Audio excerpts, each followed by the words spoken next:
이를 위하여 이 땅에 오신 예수님께 감사와 찬송과 영광의 박수를 올려드렸습니다. 은혜로운 찬양, 은혜롭죠? 예, 은혜롭죠. 여러분이 예수님 이 땅에 오심을 감사해야 또 교회도 감사하는 거지. 내가 감사하지 않는데 누가 감사하겠어요? 우리 집 일인데 내가 안 하면 우리 집이 어떻게 되겠어요? 우리 교회 일인데 여러분이 뜨겁게 주님을 찬양하지 않고 예수님께 나와서 감사하지 않고, 예? 여러분이 주님 앞에 영광 올려드리지 않으면 누가 영광 올려드리겠어요? 교회가 영광 올려드려야 되는데 여러분 한 사람 한 사람이 교회로 주님이 불러주셨어요. 예수님께서 여러분을 교회로 불러주셨습니다. 따라서 한번 하시죠. 내가 예수님으로 인하여 교회가 되었습니다. 아멘. 예, 얼마나 좋아요. 이렇게 성탄절에, 성탄주일에, 성탄절 앞두고 주님의 은혜를 생각하면서 주님이 여기까지 인도해 주셨다 생각하니까 눈물이 나고 감사가 막 밀려오지 않아요? 그런 여러분들 되시기를. 너무 얼굴들이 어두우셔. 예, 너무 얼굴들이 좀 어두우셔. 예. 여러분 예수님 생각하면서 여러분의 인생이 환해지고 밝아지고 행복해지고 기뻐지는 그런 인생을 살아가게 되기를 주님의 이름으로 축복합니다. 어떤 분들은 그러시더라고요. 인사 한번 할까요? 예수님 때문에 반갑습니다. 예수님 때문에 사랑합니다. 네. 어떤 분들은 그러시더라고요. 자기는 성경은 다 믿는데 창세기 1장 1절 하나님이 태초에 말씀으로 천지를 창조하셨다는 건 안 믿어진대. 다 성경은 믿는데 그 부분이 안 믿어진대. 그런 분들이 있더라고. 전지전능하신 하나님이 창조주시고 주물주신데 이 세상의 모든 천하 만물을 창조하신 하나님을 안 믿으면 하나님을 안 믿는 거고 성경을 안 믿는 거지. 뭘 믿고 뭘 안 믿고 그게 무슨 말이 어떻게 그렇게 되겠어요. 하나님을 믿는다 그러면 다 믿어지는 거고. 창세기 1장 1절이 안 믿어지면 성경 하나님을 못 믿는 거예요? 안 믿는 거예요? 또 어떤 분은 그러시더라고. 자기는 그 동정녀 마리아에게서 예수님이 태어났다는 게 안 믿어진대. 어떻게 그럴 수가 있니? 예? 씨가 있어야 태어나는 거지. 그 어떻게 동정녀 마리아에게서 남자를 가까이 하지 않았는데 어떻게 태어날 수 있냐고. 막 그러면서 성경 공부 시간에 어느 교회에서 막 따지고 물었대. 나는 성경은 다 믿는데 동정녀 마리아에게서 예수 태어난 거 못 믿겠다고. 어떻게 그런 일이 있을 수가 있냐고 막 목사님한테 따지길래 막 그 성경 공부가 막 너무나도 분위기가 안 좋게 그분이 막 의심하면서 불평하니까 옆에 있는 신앙 좋은 장로님, 어떤 장로님? 신앙 좋은 장로님이 그랬대. 아니 마리아 남편 요셉도 아무 말 안 하고 괜찮다 그러는데 네가 왜 난리냐고 그랬대요. 당사자도 괜찮다는데 왜 자기가 난리냐고 장로님 뭐라고 했대요. 네. 여러분 예수님이 우리 가운데 오셨을 때 동정녀에게서 마리아에게서 성령으로 잉태된 것을 믿지 못하면 성경 전체를 믿지 못하는 거고 예수를 믿지 않는 겁니다. 어떤 분은 또 그래요. 나는 예수님이 나의 죄악 때문에 십자가에서 대신 죽었다는 걸 믿는데 부활했다는 걸 못 믿겠대. 여러분 부활 믿어요? 저 보시고 다 일일이 제가 눈 맞추면서 다 인터뷰 해봐야 돼. 여러분 부활 믿어요? 믿어요. 예수님이 나의 죄를 대신하여 죽으셨다는 것을 믿으면서 부활은 못 믿겠대. 어떻게 사람이 부활하냐? 죽으면 끝나는 거지. 그럼 교회 다닐 필요가 없죠. 우리가 교회를 왜 다녀요? 죽은 자 가운데서 다시 살게 하시는 주님이 우리의 죄를 대신하여 죽으셨고 그분 부활하실 때 우리도 함께 부활할 것을 믿으면서 신앙생활하는 거지. 여러분의 인생에 죽음이 가까운 게 아니라 부활이 가깝습니다. 여러분의 인생에 지옥이 저주받고 멸망받는 그런 지옥이 우리에게서는 멀어지게 하시고 천국에 가깝게 해주신 그 예수님을 여러분도 사랑할 수 있는 성탄주일이 되고 성탄절이 되기를 주님의 이름으로 축원합니다. 자, 예수님께서 이 땅에 인간으로 오셨는데 세례 요한이 그런 말을 하시는 거예요. 세례 요한이 그런 말을 하는 거예요. 요한복음 1장 29절에 한번 읽어볼까요?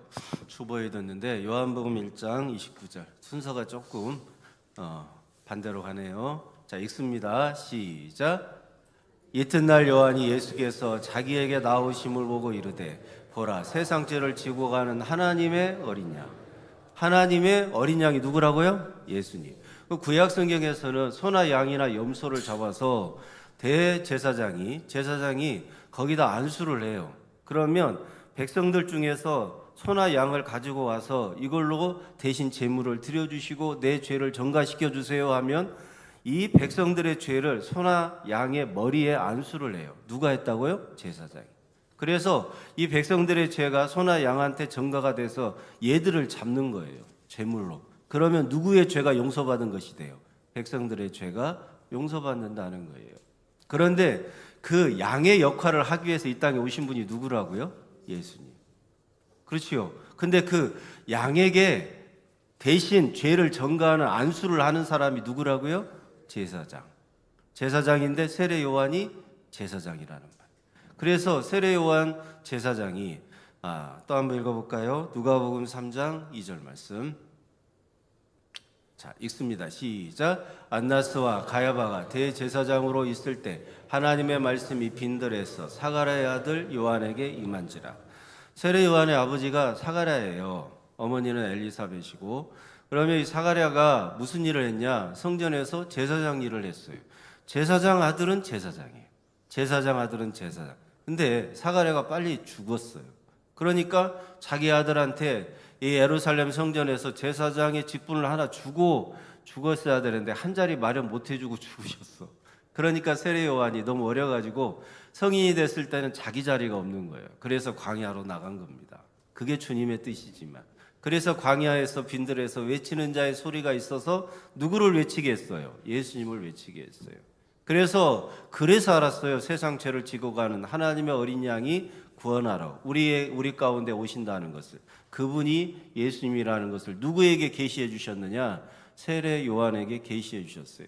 그래서 이 예수님을 아는 자가 예수님이 어떤 분인가를 알려주는데 그 예수님이 어떤 분인가를 아는 사람이 여자가 낳은 자 중에 가장 큰 자라고 말하는 거예요. 여러분, 교회가 크다고 큰 게 아니에요. 예수님을 알아야 큰 교회고 예수님을 알아야 큰 성도가 되는 것이지. 아멘. 여러분은 예수님을 아는 큰 성도가 되고 우리 양동교회는 대한민국에서 전 세계에서 가장 큰 교회가 되게 하실 줄로 믿습니다. 아멘. 아니 왜 이런데 아멘을 안 해? 얼른 아멘 하셔야지. 의심하지 마시고. 이게 안 믿어지면 동정녀 마리아에게서 예수님이 나셨다는 것도 못 믿는 거예요. 똑같은 거예요. 천지창조 안 믿는 거나 똑같은 거라고. 부활하신 예수님을 못 믿는 거나 이 말씀이 안 믿어지는 거나 그게 똑같은 거예요. 예수님께서 말씀하시잖아요. 여자가 낳은 자 중에 가장 큰 자라고.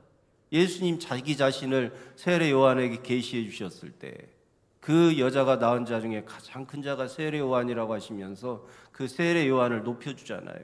여러분, 예수님을 아는 사람이 큰 자가 되고 큰 교회가 되고 큰 성도가 되는 줄로 믿습니다. 세례 요한이 예수님이 요단강에 세례를 받으러 나오시는 장면이에요. 그러면 예수님께서 세례를 받으시러 나오는 그 장면을 볼 때 세례 요한이 베푸는 세례는 무슨 세례냐면 회개의 세례예요. 그러니까 세례 요한이 베푸는 세례는 죄사함의 세례예요. 인간들이 소나 양이나 염소를 구약 성경에서 제사장한테 갖다 바치고 내 죄가 그 제물에게 전가되는 것을 퍼포먼스로 해서 이렇게 성전에서 제물을 드린 것처럼 백성들은 돈이 없으니까 소나 양이나 염소를 성전에다 갖다 바쳐서 제물로 드리고 죄사함을 받아도 되는데 이제 세례 요한이 제사장으로서 또 다른 제사장으로서 요단강에서 세례를 베푸는데 돈을 안 받는다는 거예요. 제물을 살 필요가 없다는 거예요. 그래서 예수 믿고 구원받는 것은 우리가 제물이 들어갈 일이 있어요, 없어요? 없다는 거예요. 그래서 세례 요한이 요단강에서 세례를 베풀 때 백성들이 세례 받으러 나올 때는 죄사함의 세례예요. 내 죄가 세례 요한의 안수를 통하여 요단강물에 깨끗하게 씻겨나가는 죄사함을 받는 세례라는 말이에요. 근데 예수님께서 요단강에 나오실 때는 죄가 없잖아요. 동정녀 마리아에게서 나셨으니까. 죄가 없으신 하나님이신 예수님께서 세례를 받으면 죄사함의 세례는 아니겠죠. 일단 그건 아시겠지. 그래요. 죄사함의 세례를 받을 필요가 없잖아요. 죄가 없으니까. 죄가 없는데 무슨 죄사함의 세례예요. 예수님은 회개할 필요가 없어요. 죄가 없으시니까. 그러면 예수님이 받으시려고 하는 세례의 정체가 죄사함의 세례도 아니고 회개의 세례도 아니면 또 다른 세례를 받으시려고 예수님께서 세례 요한에게 나오셨다는 말이에요. 그 얘기는 무슨 얘기냐? 양으로서 다 전가받으려고. 예수님의 캐릭터가 뭐라고 그랬어요? 세상 죄를 지고 가는 하나님의 어린 양. 그러면 누군가의 죄를 예수님의 어린 양으로 다 대신 전가받으려고, 대신 다 뒤집어 쓰려고, 예수님께서 다 그 죄를 대신하시려고 세례 요한에게 세례 받으려 나오셨다는 의미예요. 그래서 요한이 어떻게 제가 선생님께 세례를 받아야지, 어떻게 세례를 선생님을 주겠습니까? 하니까 15절에 모든 의를 이루기 위하여 세례 받는 것을 허락하라고 예수님께서 세례 요한에게 말씀합니다. 그러니까 세례 요한이 예수님의 머리에 손을 얹고 세례를 베풀 때 요단 강물에 이렇게 깊숙이 담그잖아요. 머리 끝까지. 그게 바로 그 모든 인간들의 죄가 누구에게 전가받는 거예요? 예수님에게. 그래서 어제 요단강에서 누가 세례 받을 때 그 씻겨나간 죄가 어디에 있어요? 요단 강물에 있어요. 여러분이 그 요단강에 있었어요? 없었어요? 있었어요. 그 여러분이 세례 받을 때 다 대부분 세례 받으셨잖아요. 다 여러분이 예수 믿으시잖아요. 그러면 내가 요단강에서 예수님 앞에서 내가 죄사함을 받는 세례를 받아야 되는데 그걸 먼저 와서 누가 대신해 줬냐? 세례 요한이 대신해 줬어. 그래서 내가 죄사함의 세례를 받고 회개의 세례를 받았을 때 나는 정결해지고 건대건이에요. 그것 받았다고 해서 천국 가는 거 아니에요. 그래서 내가 회개의 세례인 거예요. 그 죄에 대해서만 세례를 받는 거예요. 퍼포먼스로. 내가 영원한 천국에 들어가는 세례는 성령 세례를 받아야 돼요. 이건 예수님만이 베푸실 수 있어요. 이건 불세례라고도 말해요. 이건 중생이라고 말하고 거듭남의 세례라고 말하는 거예요. 이거는 마음의 할례라고도 말씀하는데 내가 예수 믿고 내가 구원받았다라고 하는 것을 성령이 인을 쳐야 되고 성령이 보증해 주셔야 되는 거예요. 이건 깨닫게 되는 것으로 성도에게는 나타나게 되는 것입니다. 여러분, 그래서 세례 요한이 예수님의 머리에 안수하고 세례를 베풀 때 누구의 죄가, 인간들의 모든 죄가, 인류의 모든 죄가 누구에게 전가되었느냐? 예수님에게 전가가 되었다는 말입니다. 고린도후서 5장 21절. 자, 이제 읽어봐요. 고린도후서 5장 21절 시작. 하나님의 죄를 알지도 못하신 이를 우리를 대신하여 죄로 삼으신 것은 우리로 하여금 그 안에서 하나님의 의가 되게 하려 하십니다. 죄를 알지도 못하신 예수님을 죄인인 우리들을 대신하여 죄인인 것처럼 삼으신 것은 우리로 하여금 죄가 없는 죄사함을 받고 하나님의 의롭다함을 얻게 하고 천국에 가려고 예수님께서 이 땅에 오셨다는 말입니다. 여러분, 인간의 죄를 대신한 십자가에 죽으시는 예수님을 여러분이 오늘 만나게 되기를, 예수님이 이 땅에 오신 목적 가운데 이게 가장 중요해요. 그리고 의롭다함을 얻게 하시는 예수님이 우리 가운데 의롭다함을 주시게 하 십자가에서 죽으시는 그 예수님을 만나는 것이 중요해요. 여러분, 십자가에서 죽으시는 그 예수님을 내가 만나지 못하면 어떻게 내 신앙이, 내 믿음이 그 기초 위에 세워진다고 할 수가 있냐고. 내가 어떻게 예수라고 하는 그 믿음의 기초 위에서 세워져야 신앙생활을 할 수가 있는데 어떻게 내 신앙생활에 예수 아니 다른 것에 세워져서 할 수가 있냐고. 그런데 그 예수의 기초와 그 예수의 내 근본과 내 예수님의 내 신앙의 반석은 오직 예수님이 십자가에 죽으신 것을 믿는 자가, 그 신앙의 반석에서 세워진 자가 의롭다함을 얻고 천국에 들어가는 부활의 영광을 누리면서 영원히 살게 되는 줄로 믿으시기 바랍니다. 여러분, 예수님이 요단강에서 세례를 받는 사건은 구약의 어린 양처럼 예수님이 모든 인류의 죄를 대신 전가받는 이 사건을 말하는 거예요. 그러니까 인간들은 세례 요한에게 세례 받을 때 내 죄가 씻겨나가는 그걸 원해서 세례를 받았지만 예수님은 뭘 원하면서 세례를 받으셨느냐? 그 씻겨나간 인간들의 모든 죄가 영원히 없어지지 않아요. 아직 요단강물에 가득 차 있어요. 누가 대신하지 않았으니까, 대가를 지불하지 않았으니까 그냥 인간의 행위로 말미암아서 회개의 세례만 받은 거예요. 그러면 그 인간들의 모든 죄를 대신 전가받는 그 예수님의 구원의 시작이 뭐냐? 요단강에서 세례 요한에게 어린 양으로 세례를 받으시는 것. 그게 인간들의 죄를 뒤집어 쓰는 사건이었습니다.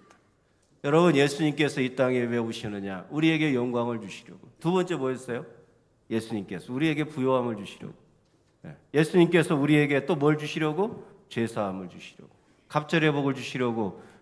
갑절의 복을 주시려고 빼먹었어요. 이렇게 하는 분이 있으셔야지. 갑절의 복을 주시려고, 그 다음에 죄사함도 주시려고, 그 다음에 또 뭘 주시려고? 의롭다함도 주시려고.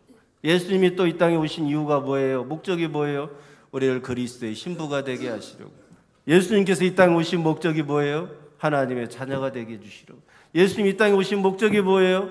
24장로의 자리에 계시록에 보면 들어갈 수 없는 우리 성도들을 24장로의 보좌에 앉게 해주시려고. 이렇게 하다 보니까요, 예수님께서 이 땅에 오신 목적이 성경 전체에 다 기록되어 있어요. 1년을 다 해도 우리는 그 예수님이 이 땅에 오신 목적을 하나하나 생각하면서 말씀을 나누고 은혜를 받아도 부족하고 아쉬운 마음이 가득하다 이 말이에요. 예수님의 은혜는 그 정도로 넓어요. 예수님의 사랑은 그 정도로 깊어요. 예수님의 그 놀라운 행하신 사역은 우리 가운데 그 정도로 유익감을 많이 가져다 줘요. 그러니까 그 예수님으로 여러분이 충만한 오늘 하루가 되고 성탄절이 되기를 주님의 이름으로 축원합니다. 여러분, 예수님은 하나님이세요. 믿습니다. 그래서 신약 성경에서 예수님이 부활하신 다음에 하나님으로 표현되는 모든 분은 다 예수님이에요. 그래서 도마가 그러잖아요. 나의 주, 나의 하나님이라고. 그러면 구약 성경에서 여호와라고 불려지는 하나님도 누구라고? 예수님이에요. 하나님은 영이시니까 안 보이세요. 아버지 하나님 안 보여요. 성부, 성령 하나님 안 보이세요. 성자 하나님만 보이셔요. 성자 하나님만 구약에서 여호와 하나님으로 인간하고 관련을 맺으셔요. 그 여호와 하나님이 모세에게 말씀하여 이르시되, 여호와 하나님이 에스겔에게, 여호와 하나님이 스가랴에게, 여호와 하나님이 여호수아에게, 느헤미야에게 말씀하여 이르시되, 그분은 장차 오시는 예수님을 말씀하는 것입니다. 그 예수님께서 이 땅에 인간으로 오셔가지고 요단강에서 세례를 받으시는데, 세례를 받는다고 해서 인간이 아니에요. 그러니까 인간이신데 그분은 또 하나님이세요. 신성 100%의 하나님이세요. 따라서 한번 하실까요? 예수님은 인간 100%, 신성 100%, 이 두 가지가 다 예수님 안에 있어요. 그러니까 죽으시니까 우리의 죄를 대신할 수 있는 거고, 죽으셔서 우리가 아무리 더럽고 추악한 죄인이어도 우리 죄를 깨끗하게 용서해 주실 수가 있는 능력이 신성 100%이기 때문에 예수님에게 있는 거예요. 그 예수님을 여러분 온전히 영접하고 받아들이고 그 예수님으로 성탄절에 감사하는 그런 예배가 되기를 주님의 이름으로 축원합니다. 하나님과 동등하신 예수님께서 이 땅에 인간으로 오셔서 인간들의 모든 죄를 대신 전가받으시고, 그래서 대신 죄를 전가받은 그 죄 중에는 더럽고 추악한 죄인들의 죄가 가득해요. 세리도 있어요. 창녀도 있어요. 세리와 창녀의 죄도 전가받으셨다는 것을 그들에게 알려주려고 그들에게 찾아가시는 거예요. 세리와 창녀의 집에도 찾아가셔서 내가 너희들의 모든 죄를 내가 대신 전가받아서 대신 짊어지고 십자가에 죽을 거니까 너희는 나만 믿으라고 말씀해요. 그런 놀라운 은혜를 그들에게 베풀어 주실 때 그들이 그 말씀이 믿어지는 거예요. 그게 구원자로서 받아들여지는 거예요. 그게 생명의 말씀으로 내 영혼을 살릴 수 있다고 믿어지니까 그 세리와 창녀 같은 자들이 다 예수 믿고 구원받는 놀라운 하나님의 역사가 그들 가운데 일어났어요. 왜요? 예수님이 그들의 죄를 다 대신 가져와서 전가받으셨으니까. 누구든지 믿기만 하면. 돈 들어가는 것도 아니에요. 누구든지 어떤 행위의 고결함이나 순결함이나 행위의 어떤 열심이나 수고와 노력이 있어야만 되는 것도 아니에요. 믿기만 하면 되는 거예요. 믿기만 하면 되는 거예요. 믿으면 되는 거예요. 믿으면 사는 거예요. 여러분이 그와 같은 믿음이 회복되기를 주님의 이름으로 축원합니다. 여러분, 죄사함을 주실 수 있는 유일하신 분은 예수님밖에 없어요. 인간이 아무리 선하고 착하게 살아도 자기 죄의 문제를 해결할 수가 없어요, 없어요? 대답 좀 해봐요. 없어요, 없어요? 없습니다. 여러분의 모든 더럽고 추악한 죄는 유일하게 우리 주 예수 그리스도만이 해결해 주실 수가 있어요. 그래서 여러분의 죄, 저의 죄 다 예수님이 세례 요한에게 전가받는 것을 성경에 이렇게 보여주고 계시고, 성경에서 분명하게 이 일이 구원의 시작인 것을 말씀해주고 있는 거예요. 예수님께서요, 요단강에서 세례 받으실 때 그 머리까지 다 강물에 잠기잖아요. 인간들의 모든 죄악이 다 예수님에게 잠겼다는 걸 의미해요. 만약에 예수님의 그 머리까지 요단강에서 잠긴 그 일을 우리가 생각해 볼 때, 우리 인간들의 모든 죄악이, 아무리 더럽고 취약한 죄악이 예수님에게 다 전가되는데, 만약에 예수님께서 어느 한 부분은 따로 떼어놓고 인간들에게 니들이 뭔가를 잘해야만 용서해 줄 수 있지 않을까? 너희들이 뭔가를 열심히 해야만 내가 용서를 해줄지 안 해줄지 결정하겠다. 그러면 예수님의 머리까지 요단강물에 잠기지 않으셨을 거예요. 그런데 요단강에 예수님의 머리까지 푹 잠기신 것은 인간들의 모든 죄악이 다 요단강물에 잠겼다는 걸로, 예수님이 다 전가받으셨다는 의미입니다. 예수님께서 요단강에서 세례 받으시고 올라오실 때 예수님의 그 연약한 육신에는 뭐가 다 이제 전가가 된 거예요? 누구의 죄? 누구의 죄? 이쪽에 대답을 안 하기로 결단을 하셨어. 누구의 죄? 나의 죄. 우리의 죄가 다 예수님에게 전가가 됐어. 그 모습을, 요단강에서 올라오시는 예수님의 그 모습을 누가 기뻐하셔요? 하나님 아버지가 기뻐하시고, 하늘이 열리며 성령이 비둘기같이 임하시고, 이는 내 사랑하는 아들이요 내 기뻐하는 자라고. 그 마음이 오죽하겠냐고. 난 그 생각하면 눈물 나더라. 아니 아버지라고 하는 분이 아들을 이제 죽이려고 인간들의 모든 죄를 그 아들한테 대신 뒤집어 씌우고 올라오는데 뭐 그렇게 기뻐? 뭐 그렇게 사랑하는 아들이라고 그래요? 내 아까운 아들, 내 사랑하는 아들한테 왜 저렇게까지 해야 되느냐라고 오히려 하나님께서 화를 내셔야지. 하늘이 열리며 성령이 비둘기처럼. 여러분, 예수님의 캐릭터가 비둘기거든요. 이 비둘기가 구약 성경에 또 어디에 나옵니까? 어디에 나오죠? 어디에 나와요? 구약 성경에서 노아의 방주 사건 때. 자, 물이 다 빠졌다라고 생각할 때쯤 노아가 비둘기를 날려요. 까마귀도 날리지만. 그냥 비둘기가 이제 뭘 물고 왔어요? 뭘 물고 왔어? 올리브 이파리를 물고 와요. 그때 그 예수님의 캐릭터가 비둘기니까 이 올리브 이파리를 물고 오는 그 비둘기가 이제 이 세상의 모든 물들이 다 말랐다, 그 방주에서 나가도 된다는 걸 알려주는 거잖아요. 노아와 그 가족은 다시 살게 되었다는 걸 알려주잖아요. 그 인간들의 모든 더럽고 취약한 채로 사람이 다 죽어나갔어요. 인간들이 다 죽어나갔어요. 그 중에서 이 노아와 그 가족들은 살게 되었다는 것을 누가 알려주는 거예요? 비둘기가 알려주는 거예요. 마찬가지예요. 예수님께서 비둘기의 캐릭터로 우리에게 계시하실 때 우리가 우리의 죄로 죽어야 되는데, 우리의 죄로 죽을 수밖에 없는 우리의 죄, 우리의 더럽고 취약한 죄악 가운데서 우리는 죽어야 되는데, 그 죄악 가운데 죽어야 할 우리들을 대신할 예수님이 죄에 대한 전가를 받고 우리에게는 다시 살게 되었다는 기쁜 소식을 전해주는 게 성령이 비둘기처럼 임했다는 의미예요. 성경은요, 구약과 신약이 다 하나로 예수님을 이야기하고 있는 줄로 믿으시기 바랍니다. 그러니까 그 예수님을 내가 오늘 생각만 해도 너무나도 좋아해. 우리 불렀던 찬송처럼 그 예수님을 내가 생각만 해도 그 예수님을 사랑하고자 하는 마음이 막 내 마음속에서 끌어올라야 돼요. 여러분이 예수님을 사랑하지 않으면 누가 사랑하겠어? 그 은혜를 다 받아놓고. 따라서 한번 하실까요? 예수님을 사랑하는 양동교회가 되게 하여 주옵소서. 이게 예수님의 성탄 선물이에요.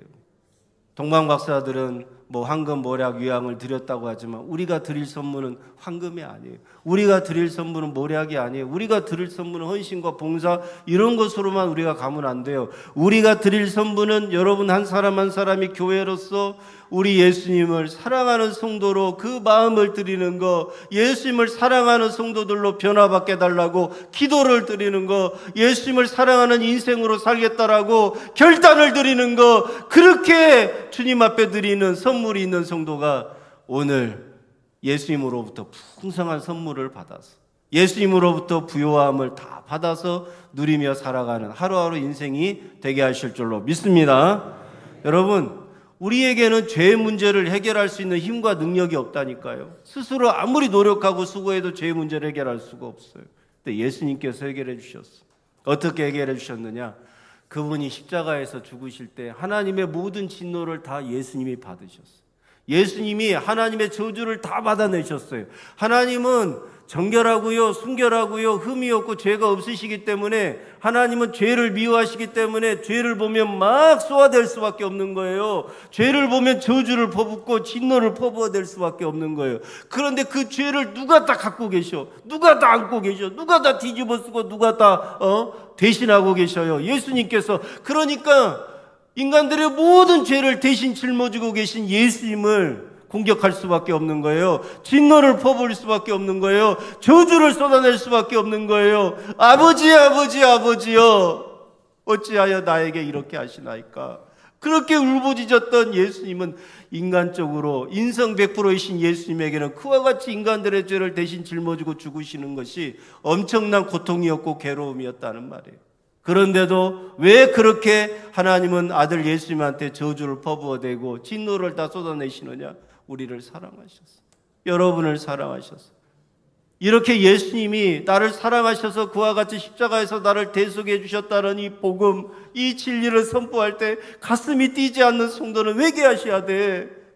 마음이 감동이 밀려오고 내 영혼이 감격하지 않는 성도는 회개해야 돼요.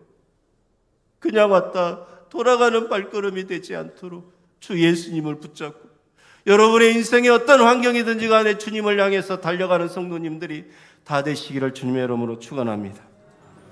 여러분, 과거로부터 현재 미래의 모든 인간들의 죄를 예수님이 대신 짊어지고 단번에 죽으심을 해결해 주시는 것이 얼마나 크시냐고, 얼마나 감사한 일이냐고. 그걸 위해서 예수님께서는 세례받고 난 다음부터 공생의 3년 동안 마음 편할 날이 없었어요. 여러분, 자식의 문제만 여러분의 머리에 이고 한번 하루를 살아봐요. 어찌할꼬 근심 걱정 염려가 떠나질 않잖아. 내 배우자의 어떤 문제로 인하여 나까지 괴로움을 당할 때 내가 일주일을 살며 고통이고 괴로움이잖아요. 그런데 예수님께서는 하루하루 모든 인류의 죄를 대신 짊어지고 사는 날 동안 사역하는 그 시간이 괴로움이었고 고통이었어요. 그 예수님을 생각만 하면 얼마나 감사가 밀려오는지. 소나 양 수천만 마리, 수억, 수백만 마리를 잡아도 이 죄를 씻을 수가 없는데 예수님은 하나님이신 분이 그 연약한 육신에 우리의 죄를 대신 짊어지고 죽으심으로 우리의 죄의 문제를 해결하여 주셨습니다. 여러분은 이제 예수님을 믿으면 죄사함이 있습니까? 없습니까?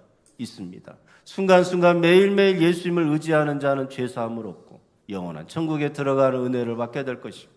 오늘 하루도 그 예수님이 주시는 죄사함의 은혜를 잊어버리고 내 의로움으로 살려고 하고 내 공로를 주장하면서 살려고 하는 자는 예수님의 죄사함을 받지 못하고 예수님의 의롭다함을 얻지 못해서 그 인생이 저주받는 인생이 될 수밖에 없어요.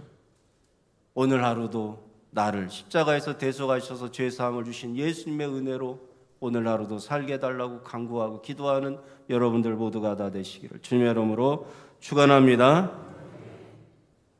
구원하심이 보좌에 앉으신 하나님과 어린 양께 있도다. 하나님도 예수님, 어린 양도 예수. 구원하심이 보좌에 앉으신 하나님과 그 어린 양, 그 어린 양도 예수님, 인간으로서 죽으실 때 어린 양. 부활하신 하나님으로 보좌에 앉으신 그 하나님도 예수님. 구원이 다 누구에게 있어요? 예수님에게 있어요. 그 예수님이 나에게 주신 이 구원에 대해서 감사하고 감격하면서 우리가 성탄주일 오늘 하루를 보내고 또 성탄절 예배 감사하며 드리는 여러분들 모두가 다 되시기를 주님의 이름으로 축원합니다. 뒤에 유아실에 보니까 선물이 꽉 차버렸어요. 언제 한번 보셔요. 선물이 저렇게 많아. 내가 오늘 보고 깜짝 놀랐어. 선물이 남을 것 같아. 내 생각에 지금 선물이 다 여러분이 다 참석하셔야 선물이 괜찮을 것 같아요.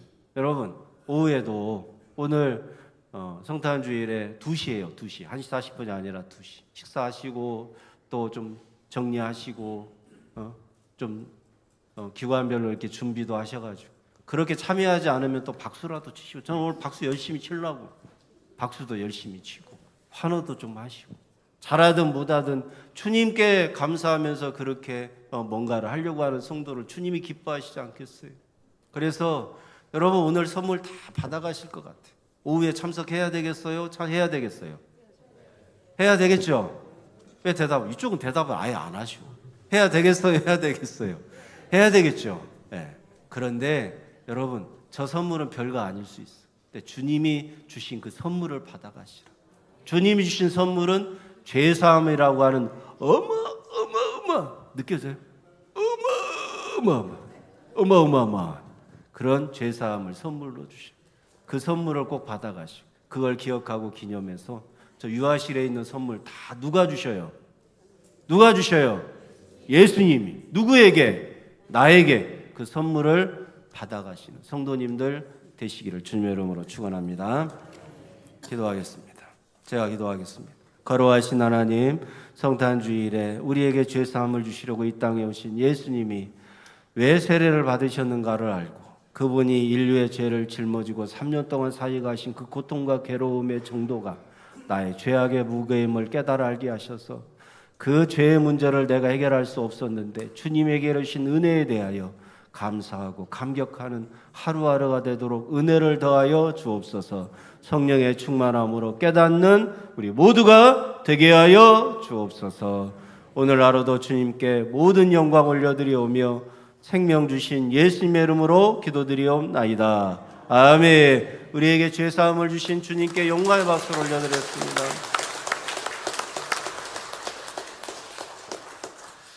옆에 사람 인사 한번 하겠습니다.